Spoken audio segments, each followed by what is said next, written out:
প্রিয় দর্শক, আসসালামু আলাইকুম। শীতে আমার খামারে অনেক বড় সমস্যা হইতেছে। তো আমার মুরগিগুলা ঝিমাইতেছে। তো এটার মাঝে ও বেশি ঝিমাইতেছিল, তো ওকে আমি আলাদাভাবে রাখছিলাম। সকালতে ঝিমাইতেছিল, তো এখন অনেক দুর্বল হয়ে গেছে। তার আমি খাইতে দিছি, পানি খাইতে দিছি, খাবার খাইতে দিছি, কিছুই খায় নাই। তো ধীরে ধীরে ডলে ডলে পড়ে যাচ্ছে, মানে মরার জন্য প্রস্তুতি নিচ্ছে।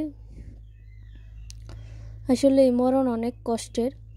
তো অনেকক্ষণ এভাবে ছিল, তারপর লাস্টে পা নাড়িয়ে তারপরে ওর দমটা চলে গেল। আর ওদিকে আমার ওই মুরগিগুলা তো এভাবেই সে শুয়ে আছে। তো আল্লাহ তাআলা ওকে উঠিয়ে নিক, এটাই চাই। তো মরণ যে এত কষ্ট, আমি ওর মরণটা দেখেছি। ওই খাবার ঠিকই খাইছে, ওর সমস্যাটা হয়েছে খাবার ঠিকই খাইছে, কিন্তু ও হজম হয়েছে না, হজমের সমস্যা হয়েছে, হয়তো গ্যাস, সেই জন্যে এরকমটা হয়েছে, বুঝতে পারি নাই। তো ওর মরণ আসিল, এই জন্য আল্লাহ তাআলা ওকে উঠিয়ে নিছে। তো মারা গেছে। তো ওরে নিয়ে আমি মাটি খুদে তারপর ওকে মাটি চাপা দিয়ে রাখে আসছি। তো আমার আরেকটা মুরগিও এরকম হয়েছে। তো আমার খামারের জন্য সবাই দোয়া করবেন। এরকম কেন হচ্ছে? শীতে মুরগিগুলা ঝিমাচ্ছে। তারপরে আমার হাজব্যান্ডের কাছে ফোন দিছি, দিয়া বলছি যে মুরগির এই সমস্যা। তো ও বলছে যে পেঁপে পাতা 2টা নাও, 2টা নিয়ে তারপরে পাটায় বেটে মুরগিগুলারে খাওয়াই দাও। এটা লিভার টনিকের কাজ করবে, গ্যাসের অনেকটা উপকার করবে। দেখবে তুমি একদিন খাওয়ালেই ঠিক হয়ে যাবে। তো আমি পেঁপে পাতা নিয়েছি, ভালোভাবে ধুয়ে তারপরে দা দিয়ে কুচি কুচি করে কেটে নিছি। এখন পাটায় বেটে নেব। পাটার ভিডিওটা দেখাতে পারতেছি না। এই যে আমার বাটা হয়ে গেছে, একেবারে মিহি করে আমি বেটে নিয়েছি। তো এখন আমি 2 লিটার পানিতে এখানে 2 চামচ পরিমাণ এই পেঁপে পাতাটা হবে। তো আমি 2 লিটার পানিতে এটা ভালোভাবে মিশিয়ে নেব।